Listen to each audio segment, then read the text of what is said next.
എപ്പോഴും നര വരുന്നത് പാരമ്പര്യം കൊണ്ട് ആവണമെന്നില്ല. മെയിൻ കാരണമായി പറയുന്നത് ശരീരത്തിലെ ഓക്സിഡേറ്റീവ് സ്ട്രെസ് കൂടുന്നത് കൊണ്ടാണ്.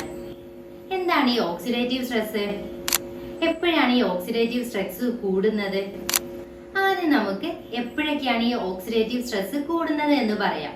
നമ്മൾ ഒരുപാട് പ്രോസസ് ഫുഡ് കഴിക്കുന്നുണ്ടെങ്കിൽ, അതുപോലെ അന്തരീക്ഷ മലിനീകരണം ഉണ്ടെങ്കിൽ, കൂടുതൽ പഞ്ചസാര കഴിക്കുന്നുണ്ടെങ്കിൽ, പുക വലിക്കുന്നുണ്ടെങ്കിൽ, ആൽക്കഹോൾ യൂസ് ചെയ്യുന്നുണ്ടെങ്കിൽ, പൊണ്ണത്തടി ഉണ്ടെങ്കിൽ, അതുപോലെ പ്രമേഹം, ഹൈപ്പർ ടെൻഷൻ തുടങ്ങിയ ജീവിതശൈലി രോഗങ്ങൾ ഉണ്ടെങ്കിൽ, അതുപോലെ ആവശ്യത്തിന് ഉറങ്ങുന്നില്ല, ശരീരത്തിന് പ്രോപ്പറായിട്ട് റെസ്റ്റ് കൊടുക്കുന്നില്ല, ടെൻഷൻ അധികമായിട്ടുണ്ട്, ഇങ്ങനെയുള്ള കാരണങ്ങൾ കൊണ്ടൊക്കെ ഓക്സിഡേറ്റീവ് സ്ട്രെസ് കൂടും.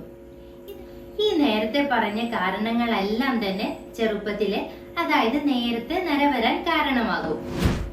എന്താണ് ഈ ഓക്സിഡേറ്റീവ് സ്ട്രെസ്?